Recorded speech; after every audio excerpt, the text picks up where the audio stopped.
Welcome to Three Thoughts On. Today I have the pleasure of sharing my conversation with Charlie Engle. Charlie is a global ultra-endurance athlete, founder of the 5.8 Global Adventure Series, one of the most ambitious expeditions in modern history, trekking from the lowest to the highest points on all 7 continents. He is also one of the most accomplished ultramarathon runners in the world, completing hundreds of races around the world. Charlie was profiled in the film Running the Sahara, produced and narrated by Matt Damon. This documentary highlighted his historic record-setting journey across the world's largest desert, running nearly 2 marathons a day for 111 consecutive days, which is a total of more than 4,500 miles. Charlie's transcontinental run through deep sand and politically unstable countries remains one of the premier accomplishments in the ultra-endurance and adventure sports worlds. After crossing the Sahara and seeing the global water crisis firsthand, Charlie teamed up with Matt Damon to raise $6 million and create H20 Africa, which later became the global humanitarian organization Water.org. Charlie's memoir, Running Man, became a bestseller shortly after it was published in 2016. While the book details his inspiring life story, it's about more than just running. It's about facing demons, overcoming impossible odds, keeping your sense of humor, and discovering the redemptive power of putting one foot in front of the other, even when you feel like you can't keep going. Charlie is a good friend, a mentor, and an inspiration. We had a great conversation. I hope that you enjoy it. Without further ado, Charlie Engle.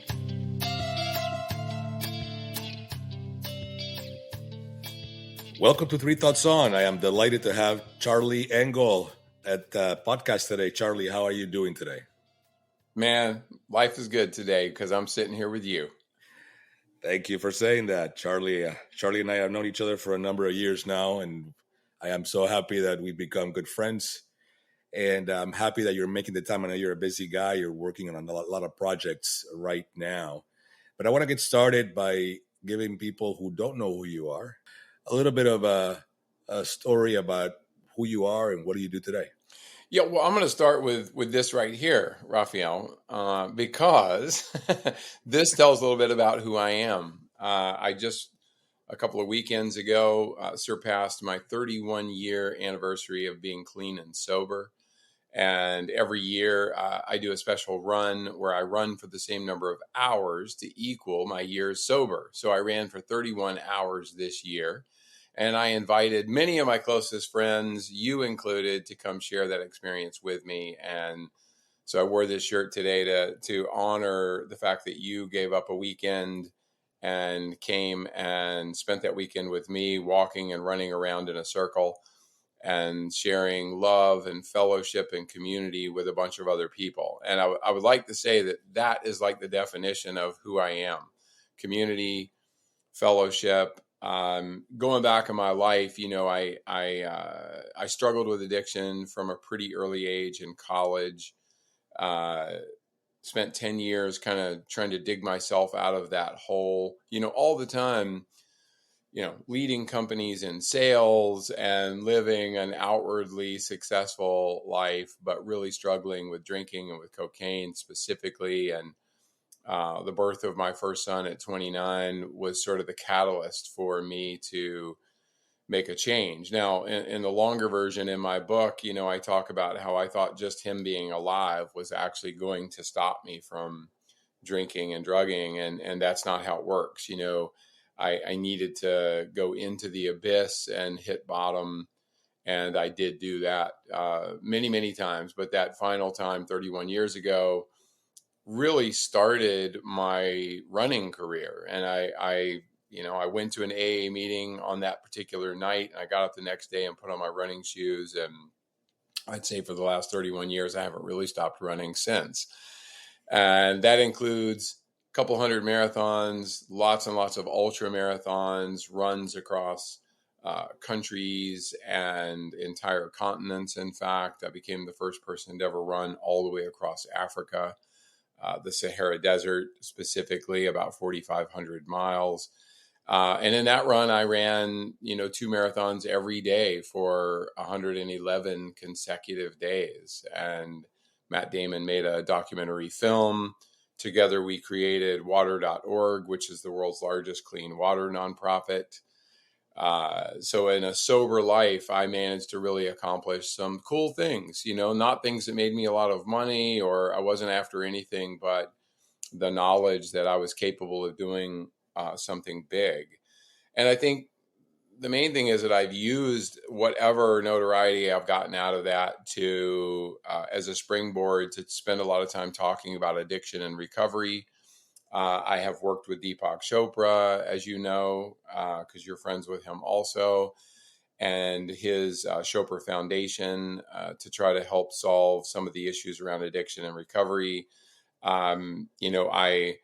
I work in most everything I do these days has to do with wellness in some way, shape, or form: physical, mental, spiritual, emotional wellness. And you and I have that in common. And so, that's a short version of kind of, where I am. I live in Durham, North Carolina, which is where I'm sitting now, and married to my beautiful wife, Ostasiana, who has been battling cancer for the last 6 years. So again, wellness is first and foremost in my day-to-day existence.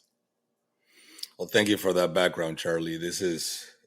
I find your life very interesting. And every time we get together, I learn a little bit more, a little bit something new. One of the things that I wanted to ask you about, so you mentioned 31 years of being clean, being sober. And in those 31 years, you've been all over the world doing all kinds of amazing feats, mental and physical feats. I remember many years ago being a huge fan of the Eco Challenge, and then only recently I found out that you were in a few of those. So I'm gonna have to go back to those videos from Discovery Channel Eco Challenge and see if I see you there on TV. But the question is, as you go through all this time, you meet people from all over the world, you have experiences all over the world. You reach points of what it may seem like no return as you're going through these various feats where you have to keep pushing yourself to keep going, to keep pushing your body beyond what it may tell you that it could go, pushing your mind beyond or where it may tell you it can go. As you look back at all that time and all those endeavors, what will be some of the things that you've learned that you want to share with people, that now that you can look back, these are some of the things that actually got me through all that? Yeah, I mean, I appreciate that question. And I freely acknowledge a couple of things. I've run a lot of miles in my life, and it tends to beg the question for people who maybe aren't runners, especially, like, did I just switch addictions? Is the thing that I'm actually doing a healthy thing? And, what I like to say to that is that it's been a process, like most things in life. It's been this long process of, I would even say early on in my running life, I was running literally to save my life. Like, for the first 3 years of my sobriety, I ran every single day. I did not miss one day. And I ran more than 30 marathons in that period of time because I actually felt like my life depended on it. And as things progressed through the years, through the decades even, I began to run more and more for me. And there was, early on, it's even arguable that I felt badly enough about myself as a human being. My insecurities, I'm not enough. I'm not a good person. I'm not, all these things, this baggage that we all tend to carry around, that I ran almost to punish myself in some ways. Like, there was an aspect of it where I was sort of kicking my own ass every time I went out the door, because I kind of thought if I ran hard enough, I could get rid of the addiction part of me, that obsessive nature. I could, like, take a scalpel and cut that out, and that wouldn't, because I thought that guy was trying to kill me. It took those 3 years of running every day to understand that, in fact, my obsessive nature, my addictive nature, is all the best parts of me. Like, that's what actually makes me good at stuff. So that's sort of been the progression, I would say, through the years. And flash forward to today, even the run that we did together when I ran for 31 hours, I ended up running around 90 miles, something like that. But there was it was super slow and steady. Like I spent 8 hours that night, actually completely by myself, just loving, uh, loving the time that I had alone and the cool weather there in Maryland. And so the true joy and love of physical movement and feeling my body move through the world without judging myself for how fast or slow I was going, without worrying about anything. That's been the growth for me, using running kind of as a mechanism for finding my place in the world. No, that's fantastic. That's actually quite a transition there from saying, run to save your life to run to kill that aspect of you that you felt was trying to kill you, to then learn that is you felt was trying to kill you is actually a gift, because it gives you focus and it gives you resilience and endurance. So that's actually a very good way to define and see the process of growth, which is what we're here to do, right? I tell people all the time is we're not here to be happy. We're not here to make money.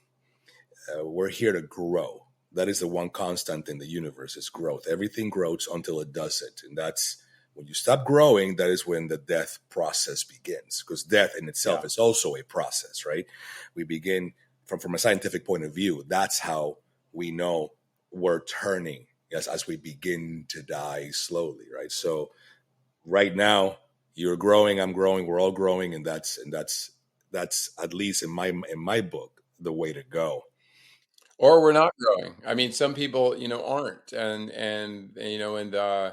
some people have this feeling that if everything is just stable in their life and their goal is to live a life without any problems.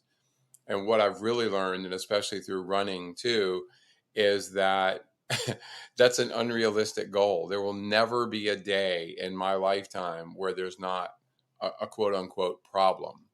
The key is the perception of that problem. Can I still find happiness and serenity in the face of unresolved problems? Because they're always going to be there. So if you can only be happy when nothing is wrong, you're not going to have very many happy days. And so I think it's that embrace of what running has taught me, is to embrace hardship, especially self-imposed hardship, because I'm choosing that hardship.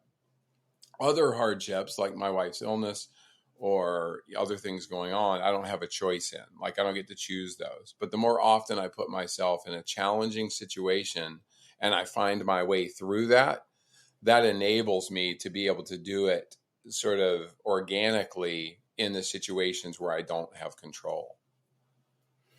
And that's very powerful. It talks to something that you mentioned when you were speaking to the crowd that week, and you mentioned something that along the lines of, it's not what happens to us as important as what we do about it.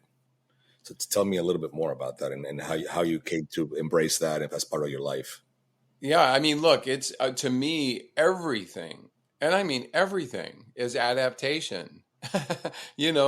I don't even doing a podcast, doing I don't like to know too much before I go into things, because I want it to be organic and spontaneous. And, so I say quite often, what happens to us isn't nearly as important as what we do about it, because what really matters is response.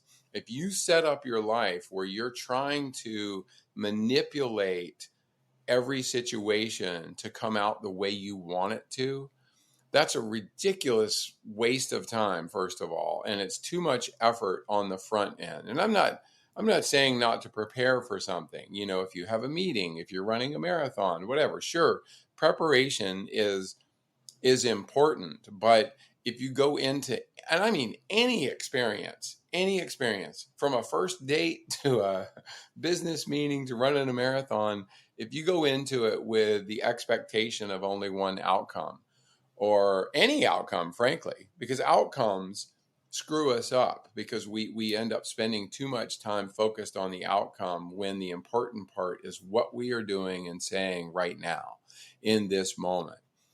Things are going to go right, things are going to go wrong, and our ability to adapt to those different situations along the way is actually what's important. I mean, I hate to be cliche, but it is the journey. It's not the destination. And I mean, there's a million ways to say it, but that's the part that we need to pay attention to, because usually the outcome is pretty anticlimactic. The outcome is almost always known long before it actually comes in almost every situation. I mean, unless it's a World Cup soccer match and you're going into penalty kicks, like you just, and that's just exciting, but in most of our lives, everything is a process. Everything is a process. Almost nothing comes truly out of the blue, even though it feels like it. And so my desire is to approach a really positive situation or a really negative situation with the same mindset. I want to have the same mindset of curiosity. Even when something terrible is happening, I actually want to be able to see it and be curious about this terrible thing that's going on rather than panic, because panic doesn't ever help. And, it's my way of processing, and running again is what's taught me that, because I've run, more than 100 miles a lot of times, at one time. And during that process, I've wanted to quit hundreds of times because I'm not stupid. I get out there and I'm like, why did I think this was a good idea? But, the point is, you find that point that you can't possibly go on emotionally, physically, spiritually. There's no way you can go on. And then you find a way to push past that by focusing only on the moment you are in and not projecting that bad moment into the future.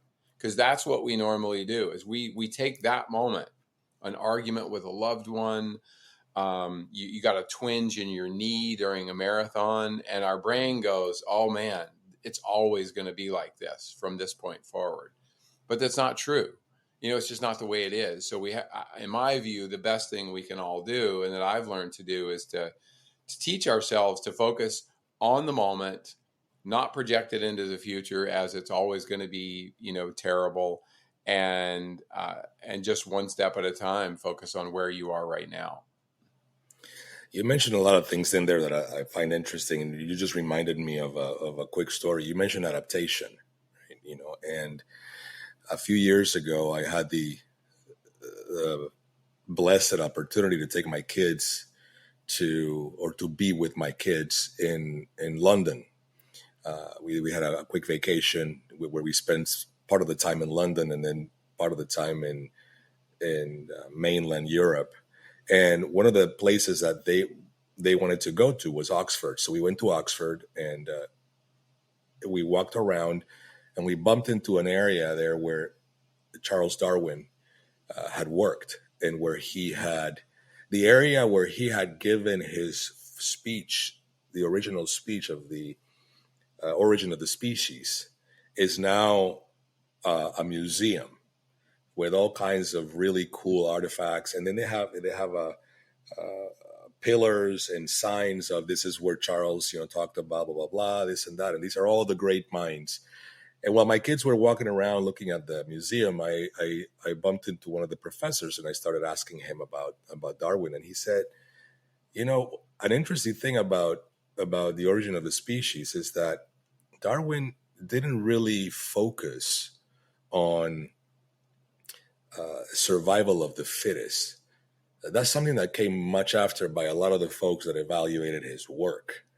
He himself, and you can see this when you read the document, this is him telling me this, he actually focused and he used a lot the word or the phrase survival of the adaptable. Right? In his mind, that was the core. Somehow, in the process of time and people getting into his work, it became survival of the fittest, and everybody talks about survival of the fittest today. But that wasn't his intention. His intention was, according to his professor, who I was fascinated having this conversation with, he said he really cared about the survival of the adaptable, because only those who adapt survive. So it's interesting how, Yeah. this is part of your core, because it was also part of Darwin's. Well, we think about fittest because I love what you just said. We think about fittest as being physically fit, mentally fit. Like we think about fittest as being sort of a powerful state of mind. But in fact, to me, the person who is fittest is the one who is most flexible, who is, whatever comes their way, it just sort of like, it just sort of brushes off, and you block that. Some of the blows you're going to take, but you're going to like absorb them, and you're going to then respond. And what happens to us isn't as important as what we do about it. And I think that people who really want control of every situation and feel like the outcome is totally in their hands, I think they generally are fairly miserable people because that just doesn't happen. That's not real life. Real life is about things coming out of nowhere or things not going your way. And, if you can take those things, treat them as teachable moments, and you learn. Like I know when I'm in a long race and I hit 60 miles and I can't go any further, my brain is telling me like, this is it. Like I can't, I'm done. I can't go any farther. But I know that if I dig into my experience and my knowledge, I know that actually what my body is telling me is I need calories. I need to drink something. I probably need to like slow down just a little bit and walk for, 10 minutes or whatever. Like those are the practical things, the actions that I can actually take. And if I do those things, my pain may only go from a 10 to an 8, but when you're at a 10, an 8 seems like the best situation ever. And I think we can apply that same sort of thinking to business, to our relationships. Like there are times when it just feels impossible, but we have accumulated the tools if we just use them. The biggest mistake that people make is they take self-help courses, they do all these things to try to improve themselves, but then they don't ever get any real world experience. And that's, again, why you don't have to run. Like a lot of the people listening to this, maybe they're not runners. But to me, physical outlets are the way to go because they're controllable, generally speaking. And you can quit. Like you could go out for a 20-mile run right now. Either of us could. And you know what? If it gets too bad or the pain's too much or we get injured or what we fall apart, we can quit. It's not life and death, I mean, so you can. Whereas a lot of the situations like a marriage or your business or whatever, like you can't quit. I mean, you have to find a resolution to the thing. So if you've never felt what it's like to be empty and to be hopeless, which is how you feel sometimes if you're running like a marathon. Like if you've never felt that before, then you can't know how to respond. And so again, the Darwin example is great because I think the fittest is the person that most often puts themselves in a difficult situation, learns from that experience and uses that knowledge to help themselves in every other part of their life. So does that go along, or is that like the source? You have a phrase that you use often, and I think it's in the documentary where you say you have to redefine your relationship with pain. Is that part of that origin of your philosophy there? It is. No, thank you. It's such a great thing. And it is a sentence that I actually said out loud to Matt Damon. He and I had just run 10 miles together in New York City, and we had just met, and he was considering, executive producing and narrating the film Running the Sahara. And he actually said to me, 10 miles, that's because we ran 10 miles together at a pretty good pace. And he's like, man, that is my limit. I can't possibly go any farther. And I did say to him, I said, Matt, you just have to redefine your relationship with pain. And it just came out of nowhere. This wasn't a practice thing. It was just what I felt in that moment. And I believe that to be really true. We set limitations for ourselves because we're afraid. We're afraid we can't do it. We hedge our bets by saying, oh, well, here's what I want to do, but if I can get to this place, then that'll be okay. Like, I'll be okay with that. So instead of taking the risk to say, no, I'm getting to the finish line no matter what.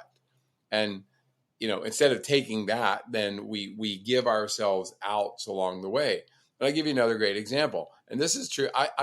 You ever watch an Ironman triathlon? You ever watch the finish? Yep. Right? So you see the finish. How many people fall across the finish line?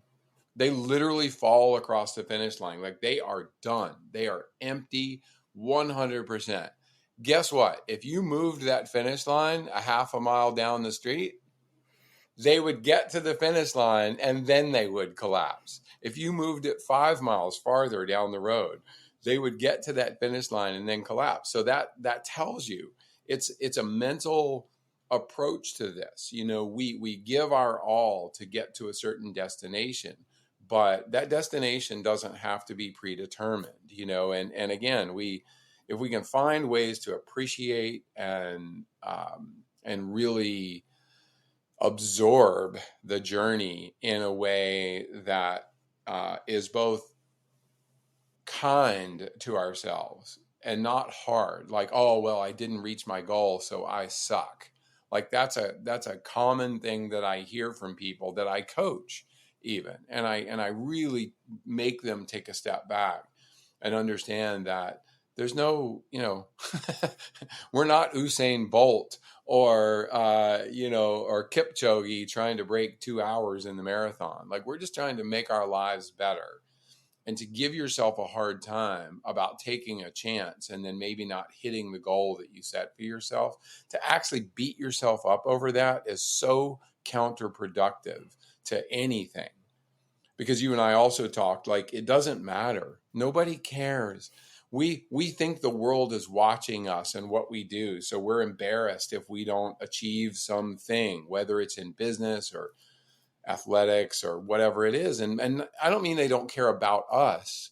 It's just that we are inherently, we care about ourselves more than we care about anybody else. Like, nobody is going to write us and say, oh, you suck, because you ran a 4-hour marathon or a 5-hour marathon. Like, that's not real. That's in our heads.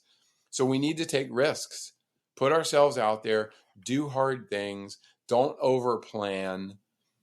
People get caught up in getting stuck in the planning phase and they never launch because, the situation just isn't right.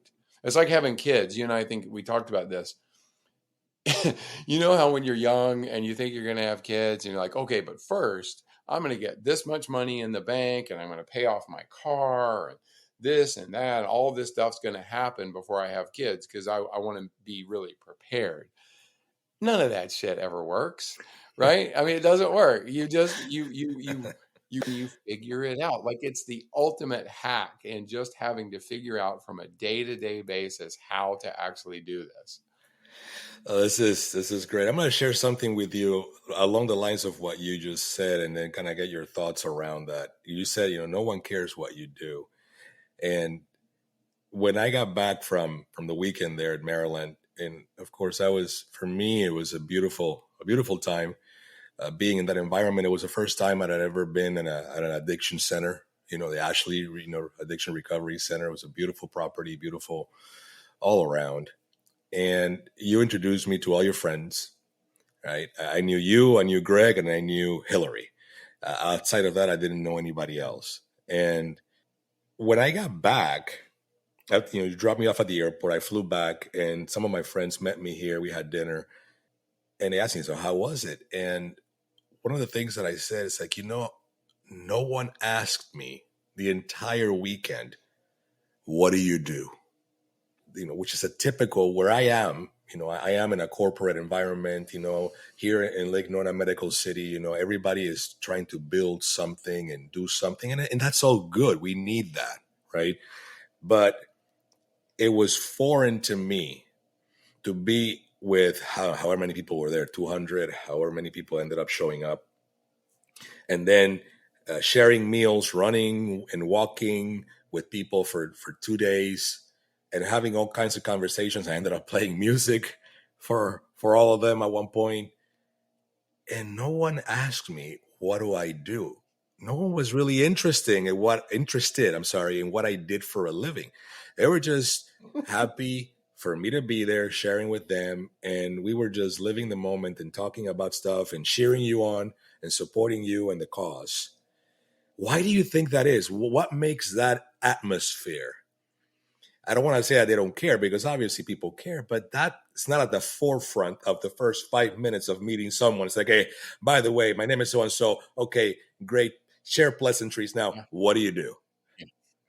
I know exactly the answer to that. I appreciate the question. That's so funny. It makes me smile so big.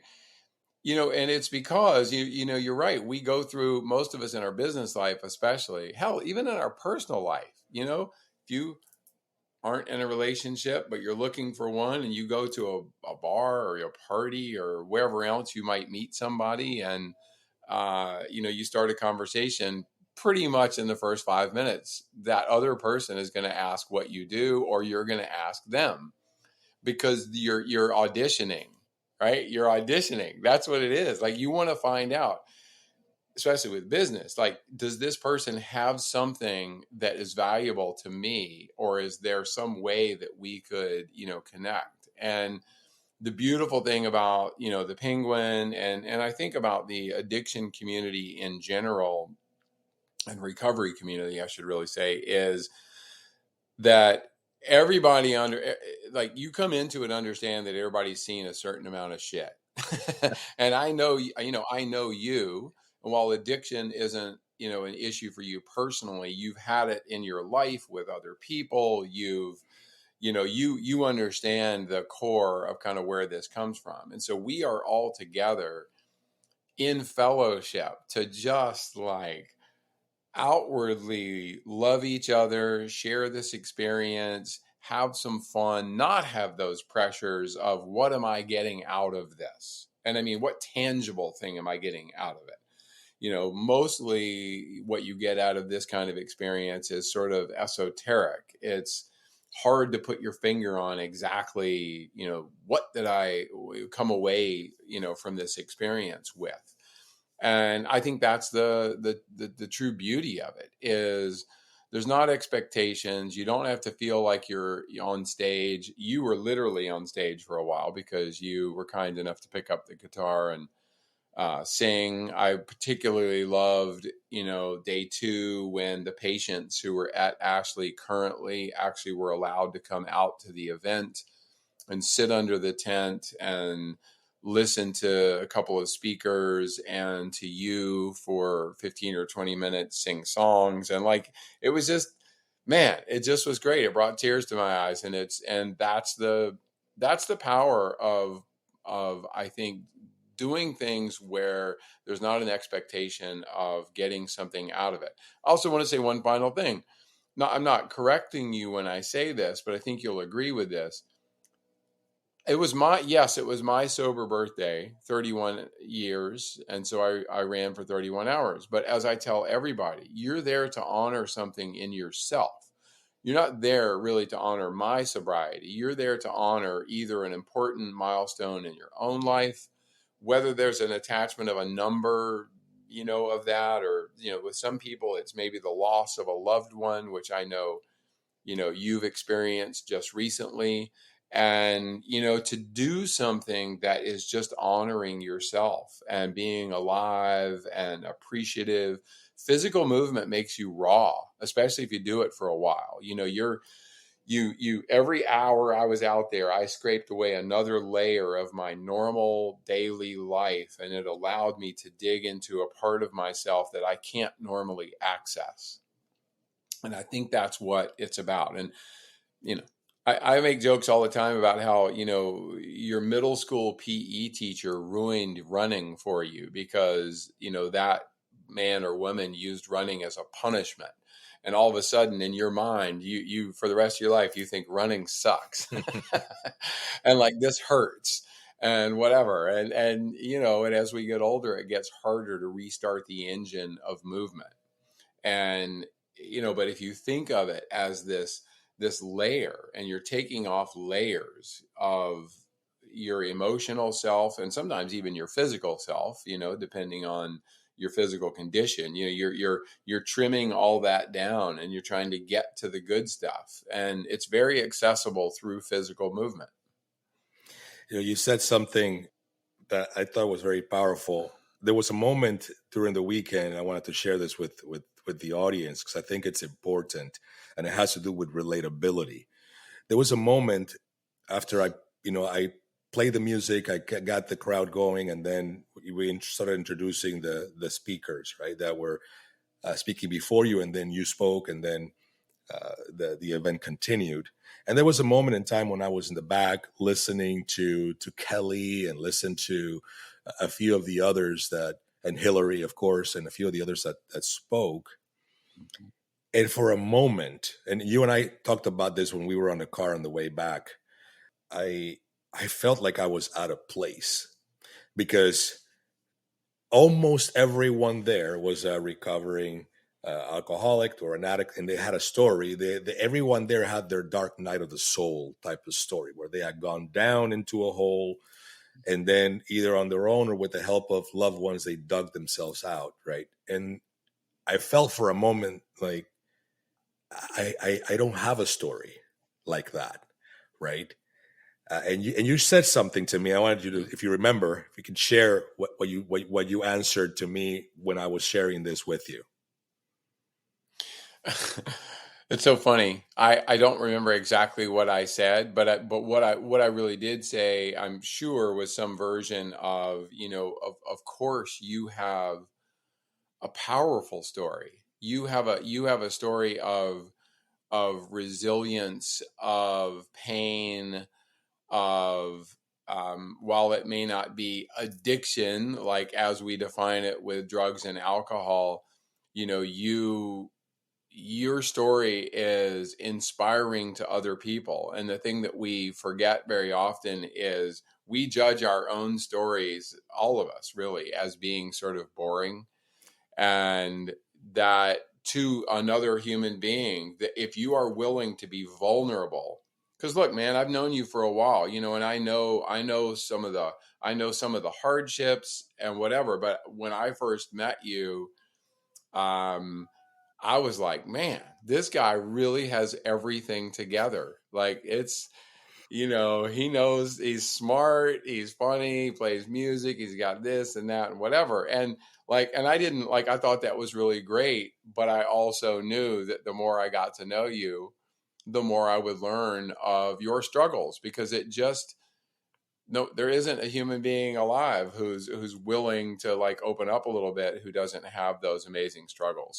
So tell me, do a better job of telling me what I told No, you. actually, that is around the same, almost verbatim what you said to me, and it has to do with that relatability. Is that we all have some level of trauma, we all have some level of pain. We all at times choose to suffer as a result of that pain. And if we zoom out and we address pain as pain, then we all relate. If we try to Yeah. categorize pain, now we're segmenting ourselves, right? And then we're segmenting the population. Oh, this pain is different than that pain. And oh, your pain is not the same as my pain. At the end of the day, no one has a monopoly on pain, right? It's just pain. It's all the same, too. It's all the same. I always say success actually has a lot of different looks, right? Success can look like a lot of things. Pain looks very similar to, because it almost always is about relationships. It could be loneliness, it could be fear, depression, can be addiction, all these things. And I do not know a single person who's being honest that doesn't suffer from time to time from some of these things. How could a human being go through life and never have doubts? Maybe there's the occasional I don't even want to call them exceptional, because to me that's either a person who's had everything handed to them or they haven't risked enough. Because if you risk things as a human being, you are going to fail. And that's kind of the purpose. Like, I'm never afraid to say I'm going to go do this next adventure, or I'm going to go try this thing. And you know what? Most things actually don't work out. I mean, that's a fact. My wife kids me because I've come home with more like earth-changing ideas in the 10 years we've been together. And like, out of 100, like 5 of them have actually, I've gotten far enough on the idea to actually make something out of it. But that's not, I think that's just if you want to change the world, man, you got to keep going at it. You got to keep digging in, and you've also got to be willing to fight through the doubt, the pain, the fear. Because having an idea, you and I both know this because we've done it together. Having an idea is the exciting part. You got the idea, you're doing the building blocks, like that first 10%, you are kicking ass, and the world seems like possibilities, nothing but. But then you hit that first roadblock or that first hurdle, or you find out somebody else already had the idea, or somebody steals your idea, or whatever this thing might be. That stuff happens every single day.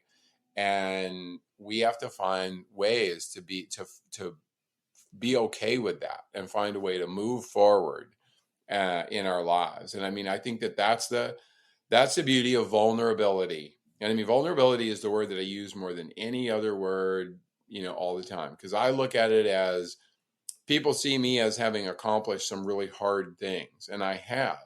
But the way I've done it really is through vulnerability. And I feel like sharing all the dirty details and the things that didn't go the way I planned allows other people to then share those details about their own life. And that's the kind of conversations you and I have regularly. I mean, we almost don't even have the ability with each other to have a shallow, meaningless conversation, because we always dig into it. That's awesome. No, I do appreciate that about our conversations. And I wanted to lead to a close here with something that you told me, and you mentioned to a lot of people often, which is, to keep it, you have to give it away. What do you mean by that? We all have gifts. We all have gifts. You've got a lot of gifts, but like, you've got music, and I know you give it away. You give it away in a variety of ways. You either share it by openly, anytime somebody asks you to pick up a guitar and sing, you say yes. But I also know that if someone came to you, a perfect stranger even, and said, "Hey, do you have a little bit of time to teach me how to play a few chords on the guitar," or whatever, like, you would do it. And so the point that I like to make and my very first sponsor 30 years ago, his name was John, and he was in AA, and he was already in his mid 70s when he became my sponsor. So he's been dead a very long time, but he said those words to me: to keep it, you have to give it away. Whatever your gift is, art, music, writing, compassion, money, like the list is limitless. But whatever that gift is, if you're not sharing it with someone else freely, without an expectation of a return, monetary or otherwise, then why do you have it? Like, what is it? Because we all know that. I mean, anybody that's my friend anyway, if this isn't how someone's built, I'm probably not friends with them. Like, if you've gone to the trouble of getting good at this particular thing, or you have that knowledge, and someone who could really use your help asks you to help them, and you're not willing to do that unless you get something out of it, I think that's crazy. Because the best feeling that I get ever is when I get an email, or I get somebody after this podcast will reach out to me. I know it. I already know it will happen. Someone will reach out to me through my website or whatever and say, "Hey, can we talk about, addiction, or can we talk about running, or we can, whatever I might have struck a nerve with." I always say yes. because that's where I get to like make an impact on that person's life. And it's not much effort on my part. It takes a few minutes of my time. And, you have to give it away if you plan on keeping the passion for that thing forever. That is wonderful. That's a great way to wrap up this. We're a little bit out of time. We'll have to have you back at some point. Can you share with the audience where they can find you online? Yeah, the best way is just my website, and it's just charlieengle.com. And everything is on there, social media handles, if you're into that stuff.